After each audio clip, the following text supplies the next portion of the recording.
Assalamualaikum warahmatullahi wabarakatuh. Hai guys, welcome back to our YouTube channel kita. Apa kabar semuanya? Semoga dalam keadaan sehat ya.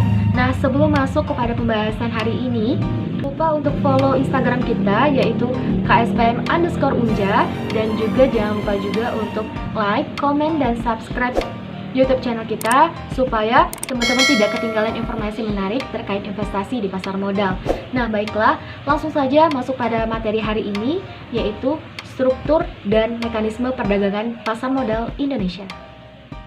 Kegiatan atau aktivitas yang terjadi di pasar modal dapat diselenggarakan secara teratur dikarenakan adanya struktur yang jelas. Serta dalam upaya mendukung kegiatan transaksi jual beli di pasar modal agar dapat terselenggara secara teratur dan efisien, maka dibutuhkan suatu struktur yang jelas dan keterlibatan dari berbagai pihak. Berikut merupakan struktur pasar modal Indonesia. 1.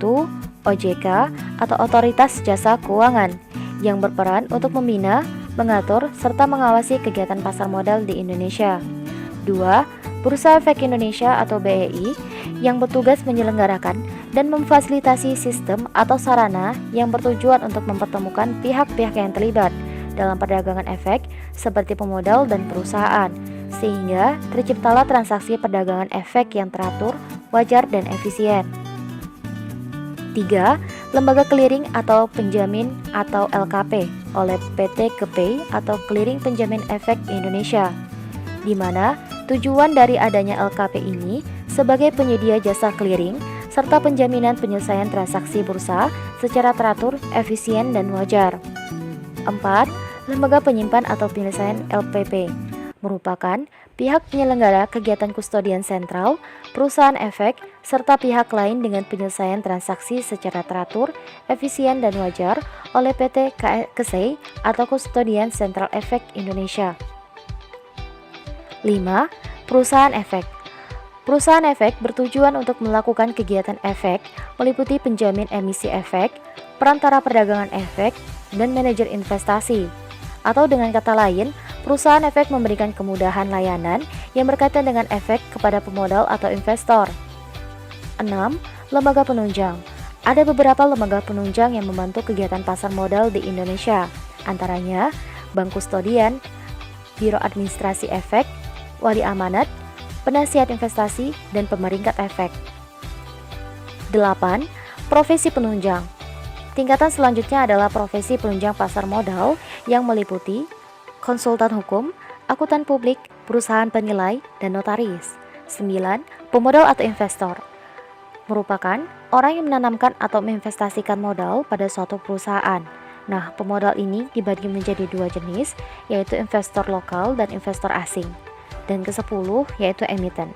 Emiten merupakan perusahaan yang mengeluarkan saham atau obligasi untuk dibeli oleh para investor, baik perorangan atau perusahaan.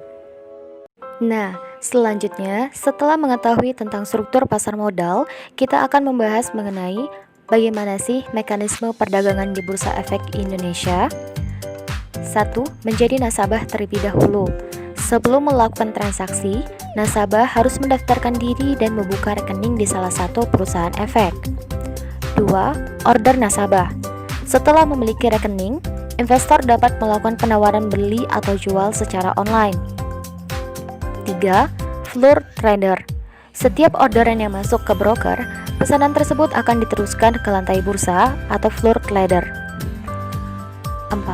Selanjutnya, kesepakatan harga atau sistem tawar-menawar antara pembeli dan penjual terjadi di dalam sistem JATS atau Jakarta Automatic Trading System yang merupakan sistem komputerisasi perdagangan yang ada di Bursa Efek yang secara otomatis akan memasukkan orderan yang diterima ke dalam sistem komputer. 5. Terjadinya transaksi atau match. Pada tahap ini, harga yang masuk pada sistem JATS bertemu dengan harga yang sesuai dengan sistem JATS dan akan tercatat sebagai transaksi yang telah terjadi. 6.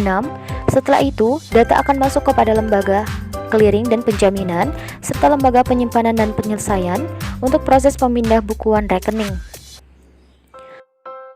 7. Penyelesaian transaksi atau settlement.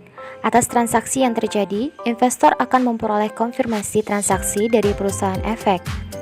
3 hari setelah penyelesaian transaksi, investor beli akan mendapatkan bukti kepemilikan efek dan investor jual akan mendapatkan dana dari hasil penjualan efek, atau yang sering dikenal dengan istilah T+3.